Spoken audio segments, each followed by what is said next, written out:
edhe kjo ka një ndikim shumë. Dhe çfarë do bëjnë? Po tashmë automatikisht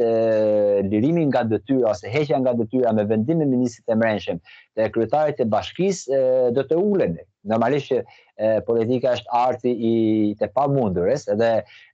është arti i të pamundurës dhe normalisht Erdogani duhet të japi diçka ose nëse seriozisht me të vërtet kanë fakte siç e thot media e qeverisë në Turqi që kanë fakte për kishin thotë domethënë që kanë fakte që ka përkrah terrorizmin dhe ka vjedhë dhe ka bë nëse kanë fakte atëherë edhe këto fakte se sa do jenë juridike apo politike domethënë kjo është shumë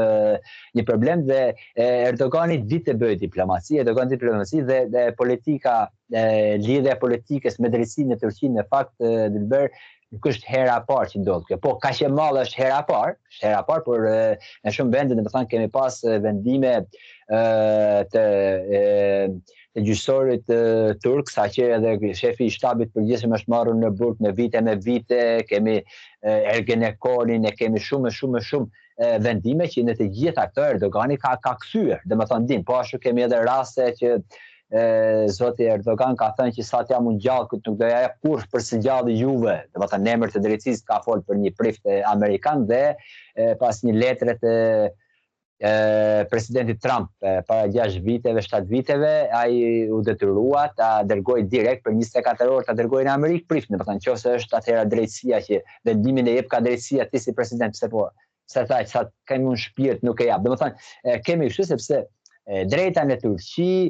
le për të dëshiruar, domethënë ka drejtësi në shumë gjëra, ka demokraci, po edhe në shumë gjëra është le për të dëshiruar dhe këtë aspekt domethënë Erdogani mund të ulet në tavolinë me opozitën, por siç e thash edhe pak më parë Dilber që vetëm nëse opozita ja arrin ta mbaj domethënë ta konsolidojë këtë forcën popullor, domethënë savranin rreth vetes, me të vërtetë që në ditët në vijim do të kemi dhe me sa e njohim politikën turke, mund ta them këtë për herë të parë të ky që edhe Ekrem İmamoğlu për shumë shpejt lirohet nga burgu. Lirohet. Por nëse konsolidimi i masës bëhet nga opozita, se konsolidimi i masës me të vërtetë, dhe nëse do të kemi sot miliona, 20-30 milion njerëz që kanë marrë pjesë në përkrahjet të këto votimet primare, me sa njoh unë politikën turke dhe me sa njoh edhe vetë veprimet e presidentit zotit Erdogan, to do të ndryshojnë sepse siç dihet domethënë kanë të drejtën e ankimimit, domethënë tashmë edhe për vendimin që është dhënë në emër të ashtu, por edhe vendimi që ka dhënë Ministria e Punëve të Brendshme për largimin nga detyra e Ekrem İmamoğlu't, normalisht kemi është një kohë për ankimime e për të gjitha, sepse nëse nuk e ka shumë asë ne jemi në një shtet diktatorial, edhe pse nga opozita e akuzon presidentin Erdogan dhe gjyqësorin turk se jemi diktatorial, përsëri në Turqi deri diku ka drejtësi dhe mund ta them edhe këtë që ata që kanë bërë puçin ushtarak në 28 shkurtin të 1997, pra që kanë largu partinë e paraardhësit të Erdoganit në Zhveten e Ballkanit nga qeveria dhe ka qenë një gjë, një periudhë deri në 2002 që ka ardhur Erdogani, ka qenë me të vërtetë edhe më keq se sa komunizmi në kohën tonë në Shqipëri, përsëri me 28 në njëjtën datë presidenti Erdogan e fal nga burgu edhe ish generalin me origjinë shqiptare Kenan Evrenin që pa të bërë puçin ushtarak në 1980, pra ky rop që ka hequr nga këto gjëra në një vendim presidencial ja fali të gjitha atij. Domethënë këto janë politike, por vetëm nëse sovrani të jetë i konsoliduar në opozit, atëherë Erdogani do lëvizë sepse Turqia ka probleme ekonomike, por ka dhe dinamikat shumë të rëndësishme të brendshme, Dilber që tashmë po bëhet fjalë dhe gjithë mundi i partisë në qeveri që në nëntorin e kaluar është që për një Turqi pa terrorizëm. Dhe kur janë të gjëra si ndodhen të gjitha, heq diplomen mas 2-3 orëve, arrestohet mas 3 ditëve, jepet vendimi jo për terrorizëm, por për mashtrim, për korrupsione, jo tash e largon nga detyra në vend tjetër, domethënë, si ka mundësi që të gjithë ndodhen për 2-3 ditë. Domethënë, kjo por gjithsesi do të presim iftarin e sotshëm që ta shohim edhe zoti Erdogan se çfarë do të flasë. Edhe një pyetje të fundit kam për shqiptarët, se jemi një numër i konsiderueshëm besoj në Stamboll. sa jemi së pari dhe së dyti nga anojmë? A janë të përfshirë në këtë? Po, në fakt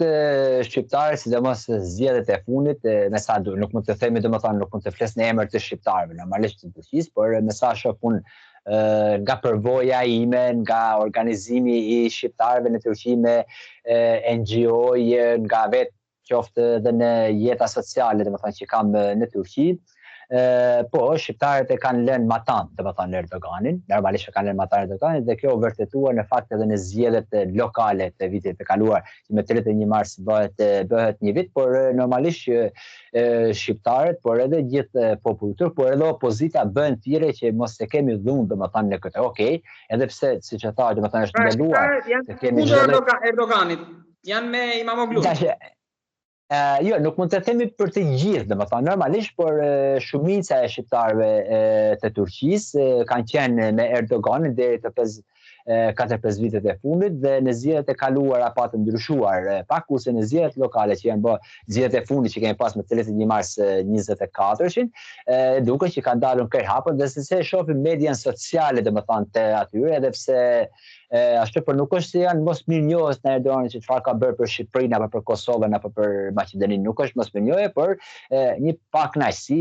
problemet ekonomike, problemet e demokracisë, problemet e gjyqësorit, e drejta, rritja e çmimeve, inflacioni, kamata shumë e lartë më e madhe në botë, edhe këto janë që krijojnë një pakënaqësi domethënë ndaj qeverisë, por dhe janë shprehur domethënë nëse shohim për shembull median sociale këto ditë të fundit, shumica e shqiptarëve, edhe pse ka shumë pro-erdoganista, ka edhe shumë kundër pro-Ekrem Imamoglut, por gjithsesi nuk mund ta përcaktojmë se kaq janë me ata, po kaq janë me këtë, por gjithë ajo që kërkohet domethënë edhe unë vetë nga organizatat shoqatat tona, vetë si edhe një drejtues ndër një nga këto shoqatat, ju kam kërkuar dhe ju kam nisur mesazhe, por edhe kam folur në telefona që në asnjë mënyrë nuk I shkon asnjë shqiptari, po asnjë qytetar turk që të përdori dhunën kundër atë që njeh kushtetuta turke për të protestuar në paqe, edhe kjo është çdo kush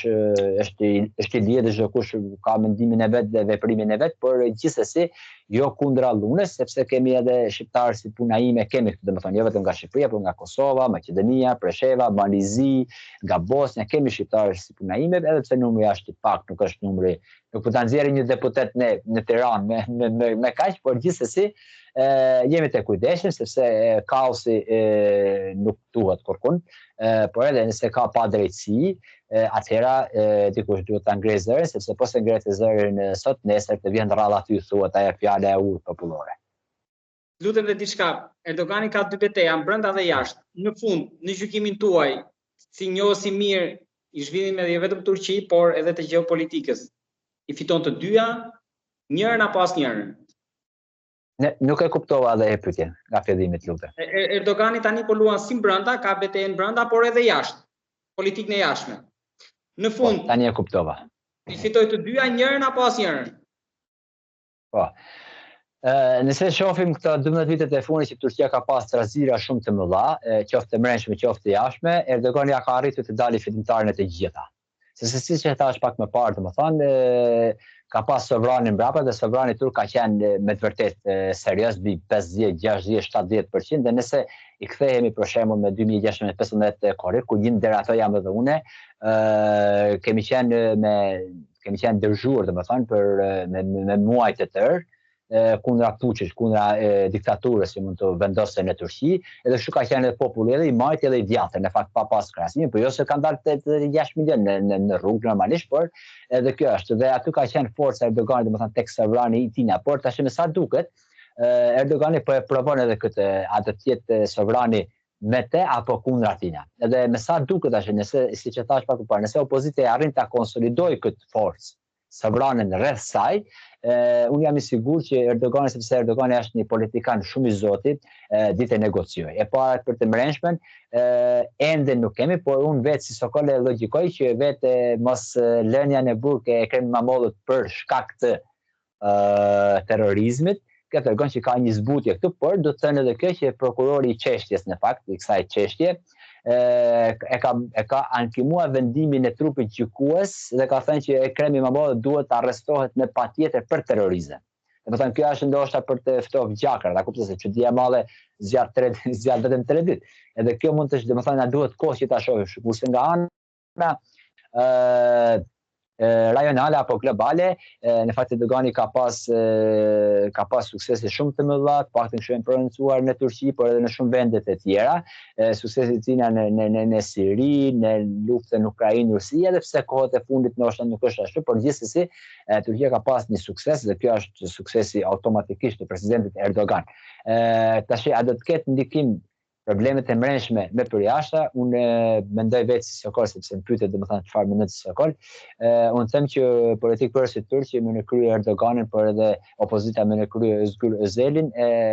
besoj që kur ndodh tema për milete, për vatan që i themi ne, ato din të negociojnë ditë ashtu dhe mendoj që nuk e lënë Turqinë të përshkallojë në një krizë sociale më të madhe. Domethënë paktën këtë mendim kam, por gjithsesi do të lajmë t'ja lajmë kohës, sepse paktën edhe 3 javë me këtë punë do të jetë shumë të rëndësishme për Turqinë. Sokol, të falenderoj shumë për gjithë të pasqyrë të plotë që bëre nga Turqia për këtë ngjarje që kanë impaktuar edhe tek ne.